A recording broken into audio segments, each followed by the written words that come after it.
જય હિન્દ મિત્રો, ઘણા મિત્રોનો એક પ્રશ્ન હતો કે એલઆરડી નું મેરિટ કેટલે રહેશે, તો એનું આપણે આજે સચોટ એનાલિસિસ લઈને આવ્યા છે. તમારી જે ટ્વિટરનું જે એકાઉન્ટ છે પોલીસ ભરતી બોર્ડનું, એની અંદર કીધું હતું કે 2.5 લાખ લોકો જે છે એને એક્ઝામ આપી છે. હવે કુલ જગ્યા કેટલી છે કોન્સ્ટેબલની? તો કે ભાઈ 12,000 જગ્યા છે ટોટલ. તો હવે મારે કઈ રીતે મેળ કરવાનો, કઈ રીતે છોકરાઓને લેવાના? તો સિમ્પલ એવું કહી શકાય કે 20 વિદ્યાર્થીમાંથી એક વિદ્યાર્થીને લેવાનો છે એલઆરડી તરીકે. 20 વિદ્યાર્થીમાંથી એક વિદ્યાર્થી. અને સૌથી ઓછી કોઈ કોમ્પિટિશન કોઈ પરીક્ષામાં હોય ગુજરાતમાં તો આ પરીક્ષા છે, જેની અંદર પ્રથમ વખત નવી પેટર્ન આવી હતી. પાર્ટ એ 80 માર્ક્સ નું હતું, જેની અંદર ગુજરાતી બહુ અઘરું હતું, મેથ્સ અને રીઝનિંગ પણ અઘરું હતું. અને બીજી વસ્તુ એ હતી 40% માર્ક્સ લાવવાના હતા. 8 ચોક 32 એટલે 32 માર્ક્સ તો મિનિમમ આવવા જોઈએ. ઘણા વિદ્યાર્થીઓ સાથે મારા વાર્તાલાપ થયો તો ઘણા વિદ્યાર્થીઓને આ પેપરમાં જ 32 માર્ક્સ નથી થતા, એટલે એ તો નીકળી જશે. એવું જ અહીંયા આગળ પણ તમારે 40% માર્ક્સ લાવવા પડે, એટલે 12 ચોક 48, અહીંયા આગળ 48 માર્ક્સ લાવવા પડે. એટલે સિમ્પલ વસ્તુ એ થઈ કે ઘણા મિત્રોને માર્ક્સ જ નથી થતા. એટલે ઘણા મિત્રોના કેટલાય દિવસથી મેસેજ હતા કે પ્રિડિક્શન કેટલું રહેશે. તો મિત્રો હું લાઈવ નથી આવી શકો, પણ આજે આપણે ચર્ચા કરી દઈએ. પાર્ટ એ મારા મતે ઘણો અઘરો હતો. ગુજરાતીનું જે છે પોર્શન 12-14 માર્ક્સ નો અઘરો હતો, મેથ્સ રીઝનિંગ અઘરું હતું.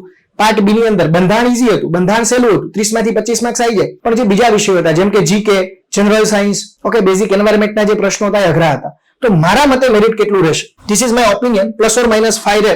જે મેલ જે છે, જે મેલ કેન્ડિડેટ જે છે એનું જનરલ મેલનું 111 આજુબાજુ રહે, 111 +or-5 રહે.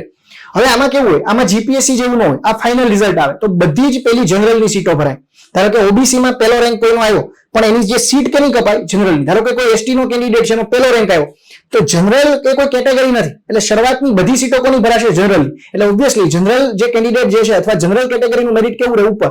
તો મારા મતે 111 થી 112 +or-5 એટલું રહે. એસીબીસી નું મેરિટ જે છે 106 આજુબાજુ રહે, કારણ કે એની સીટો વધારે છે. ઈડબ્લ્યુએસ નું 107 બાજુ, આ જનરલ મેલની વાત છે. શેડ્યુલ કાસ્ટમાં 106. એસટી કેટેગરીમાં સીટો પણ વધારે હતી, તો એસટી કેટેગરીનું મેરિટ મારા મતે 80 માર્ક્સ વાળા જે છે બધા પાસ થઈ જશે, એટલે 82 આજુબાજુ હું અત્યારે પ્રિડિક્ટ કરું છું. તો આ છે મેલ કેન્ડિડેટનું મેરિટ. પેપર અઘરું હતું એટલે મેરિટ નીચું રહેશે. જનરલ મેલ 111, એસીબીસી મેલ 106, ઈડબ્લ્યુએસ 107, એસસી 106, એસટી 82. આમાં +or-5 થઈ શકે. ઓકે, આ મેં પીએકે બાદ અલગ અલગ વિદ્યાર્થીઓના મંતવ્ય લઈને આખું મેરિટ બનાવ્યું છે. ફિમેલમાં જનરલ ફિમેલ મિત્રો મેરિટ ઘણું નીચું રહેશે. 95 કરતા વધારે માર્ક્સ થતા હશે તો વારો આવી જશે. એ જ રીતે એસસીબીસી નું 90 માર્ક્સ, ઈડબ્લ્યુએસ નું 90 માર્ક્સ, શેડ્યુલ કાસ્ટ માટે 90 માર્ક્સ, એસટી માટે જો કોઈ ફિમેલને 80+ પણ માર્ક્સ થતા હશે તો પણ વારો આવી જશે. આ મારું જનરલ પ્રિડિક્શન છે.